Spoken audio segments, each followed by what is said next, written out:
Vaheguru Ji Ka Khalsa, Vaheguru Ji Ki Fateh. Brothers and sisters, while I was growing, two slogans used to be repeated or used to be reverberated in the air. One was, lest we forget, and the second was, never again. That was the scenario in the post-Second World War. We were guilty of what happened to Jews, Gypsies, Catholics, civil libertarians under the Nazi Germany.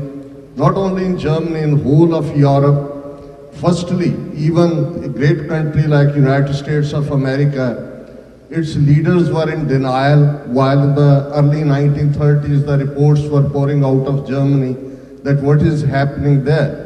And eventually, in the post-Second World War, we said, never again, never again.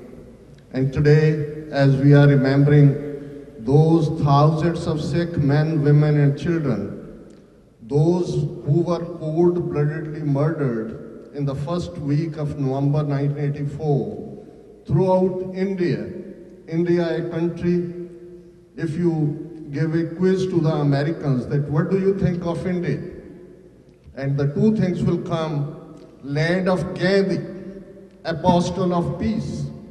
And second, they will say land of mysticism, yoga.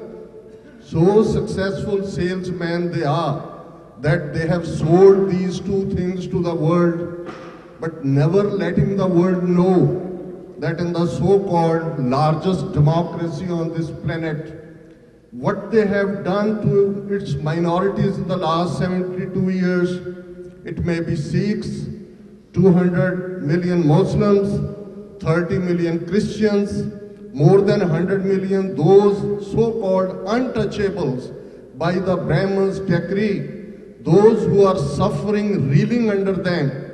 How many in the United States of America know that a commission which came into being through the US Congress law, US Commission on International Religious Freedom, they have not been allowed access to India for past many years, never given visa, and over 9,000 NGOs in India have not been given registration now in the past 2-3 years, as those NGOs were the ones who were giving free food to the so-called untouchables, poor, taking care of their medicinal needs and other things.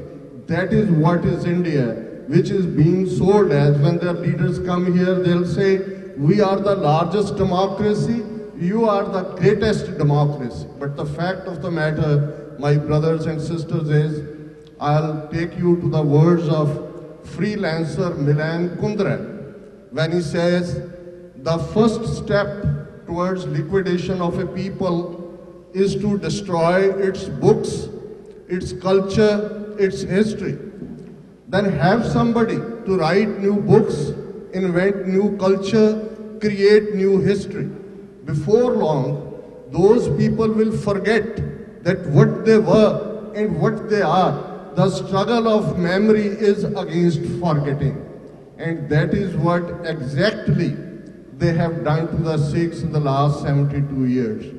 We must remember that Sikhs today 30 million across the world, and when we are celebrating New Jersey state legislature for its recognition of November 84 as a Sikh genocide, the first state in the United States, I think it will be remembered as that very historical thing as when Jews were suffering, how in Denmark or other places, those who refused to wear those stars which were identifying them as Jews, who helped Jews to escape from the clutches of those murderers, as we remember them. Certainly, New Jersey state has carved its place in that thing, that when on one hand the world was considering India as the largest democracy, land of Gandhi, but this state that admitted, that recognized that Sikhs are being butchered, Sikh genocide has occurred in November 1984, and that is a commendable, and we are thankful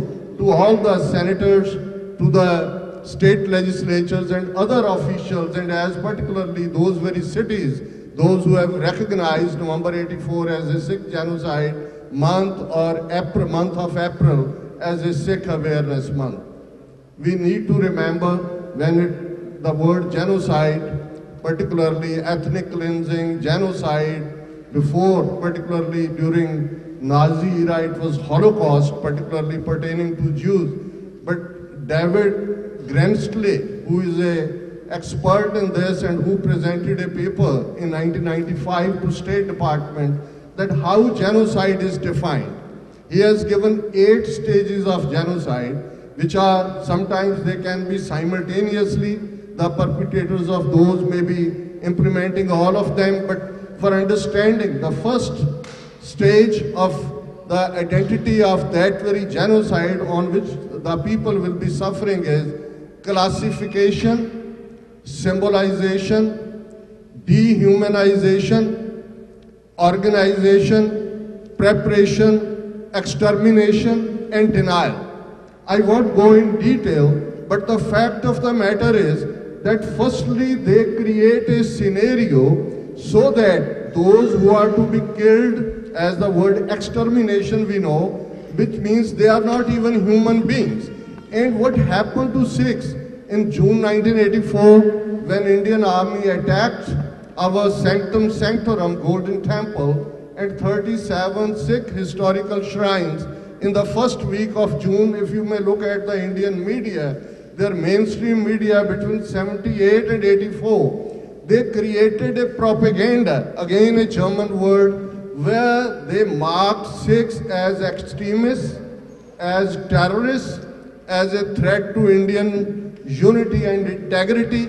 And in that environment, when they attacked our Sanctum Sanctorum, destroyed our Sikh archives and carried out the killings of thousands of Sikh young men in the over 12,000 villages of Punjab, it was considered by the majority community as already a ground had been prepared by the propaganda as a service to the Indian nation. As with the Hindu majority today, that Indian nation is not just a geographical entity, that is Bharat Mata, goddess mother. As they have carved that geographical area into a Hindu spiritual entity of Bharat Mata, Mother India, that anybody who asked for right of self-determination, anybody who asked for simple his human rights of living with dignity and with honor is a threat to the goddess Mother India, and such a person should be eliminated. And that thing in the last 34 years, ladies and gentlemen, it's not only Sikhs, those who have suffered or who are suffering. Today, look at India, what is happening to the Christians. Gang rape of nuns, even attack on those very public schools or Christian schools under which these today's rulers have gotten education, as their propaganda is that they all are threat to Mother India.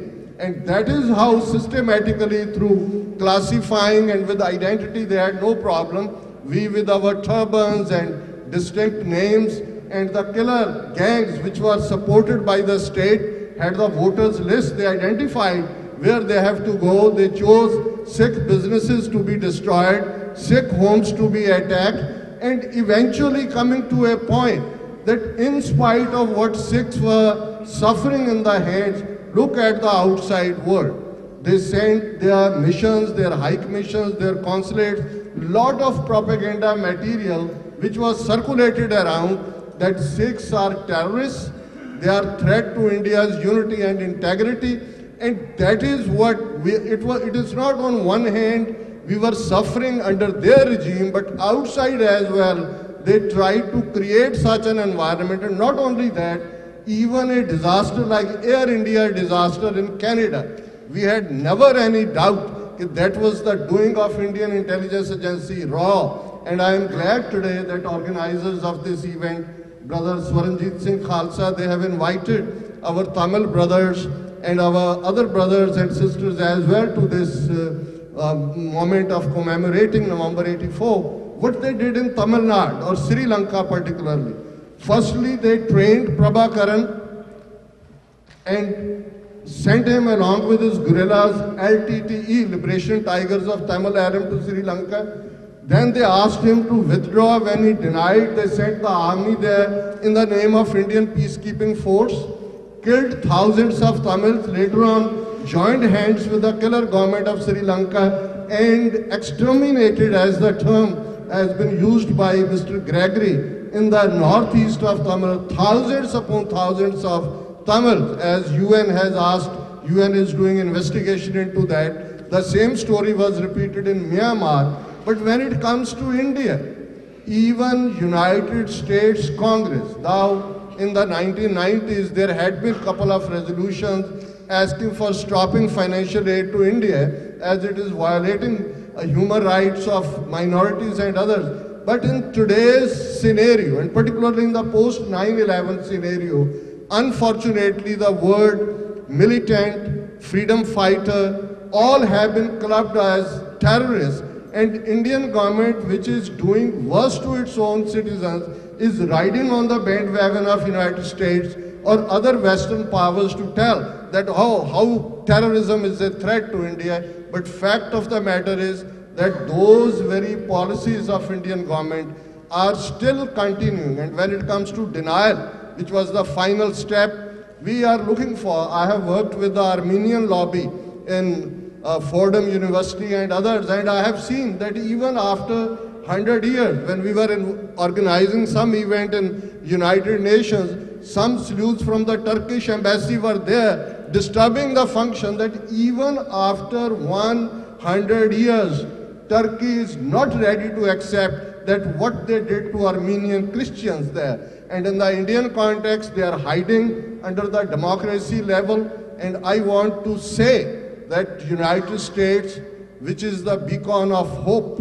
even today, in spite of ups and downs and changes in the White House or others, I still think that the people of United States of America and the very values of this country, what the dream the founding fathers of this country had, they run parallel to the Sikh values.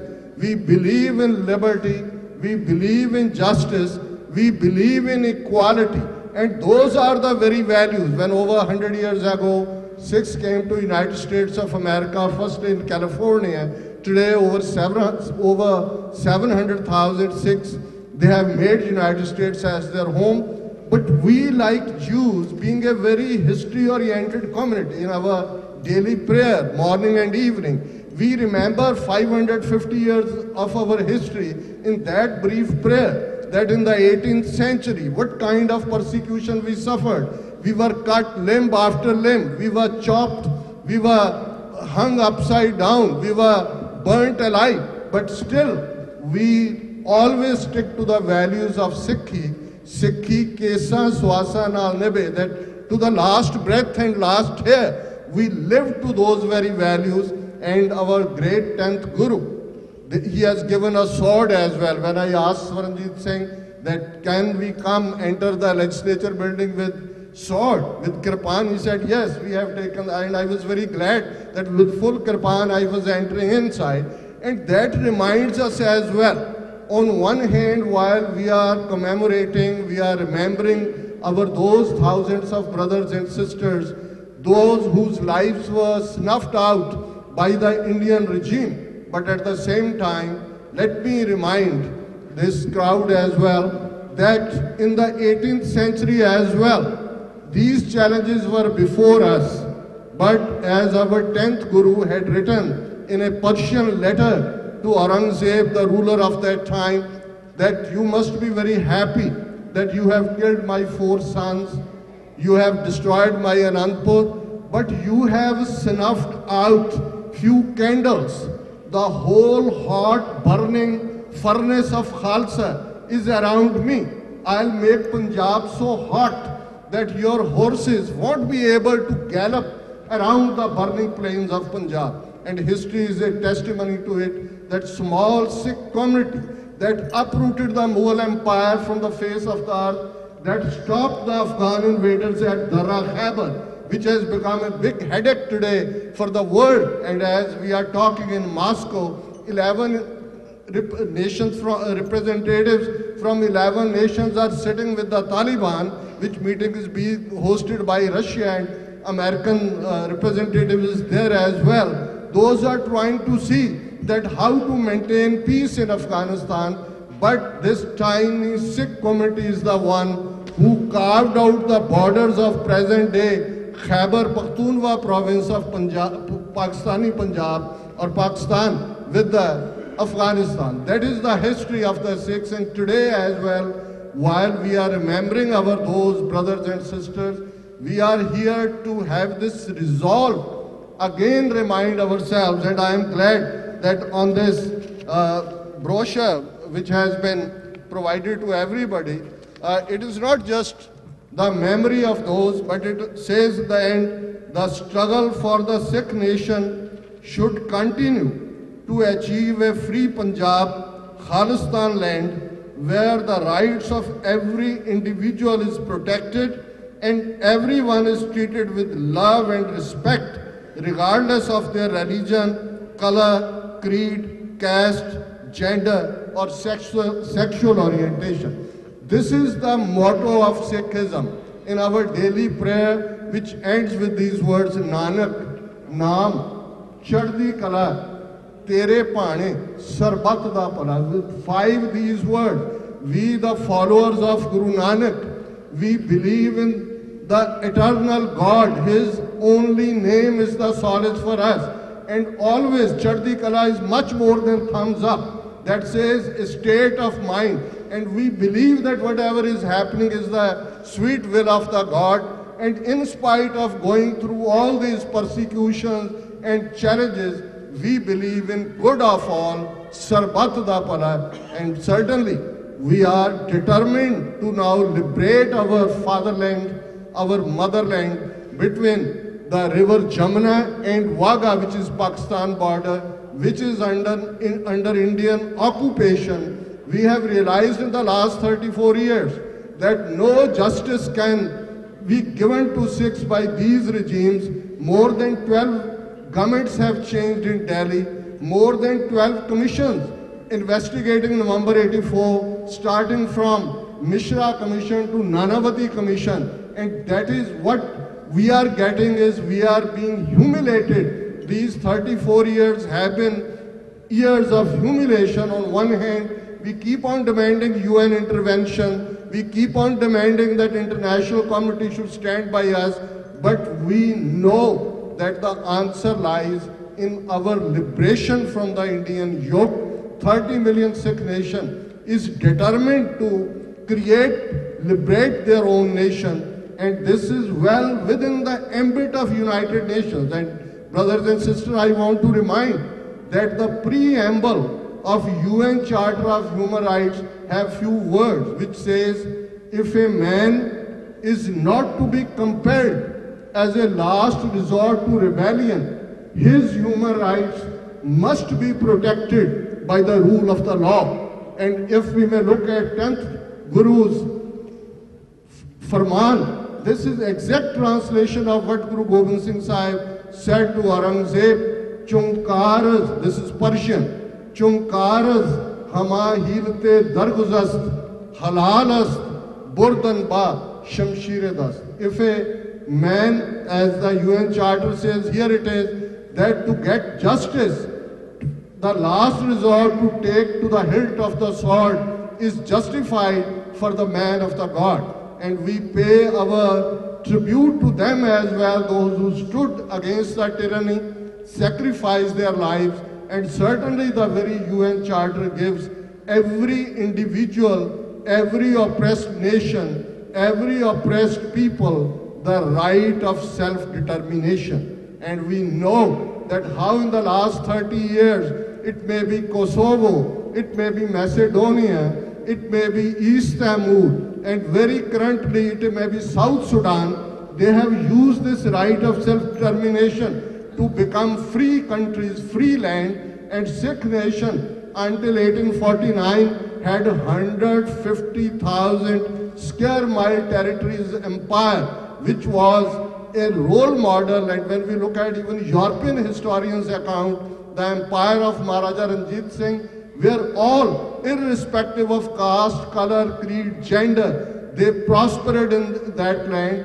There were 52 officers in different places from whole of Europe, even from Pennsylvania. An American doctor was serving in that Sikh empire.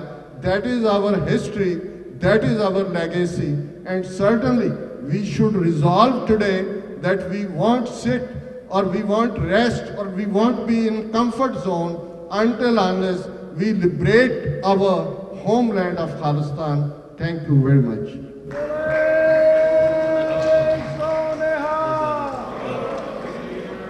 Thank you very much, Dr. Amarjeet Singh Ji. Please accept our regards in the form of picture of the painting that we have created for Hari Singh Nalwa, a Sikh warrior.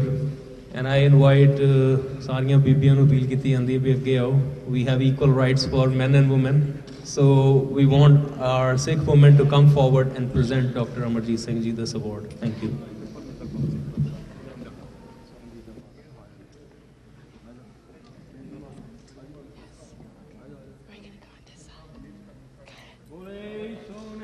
Sat Sri ਅਕਾਲ। ਅੱਗੇ ਹੋ ਜਾ ਥੋੜਾ photo ਹੋ ਜਾ Soni side ਤੇ ਇੱਧਰ ਆ ਜਾ ਕਿਤਾਬ ਰਿਲੀਜ਼ ਕਰਨੀ ਹੈ ਸਾਈਡ ਤੇ ਨਾਲ ਕਰਕੇ ਵੇਟ ਕਰਦਾ ਹੈ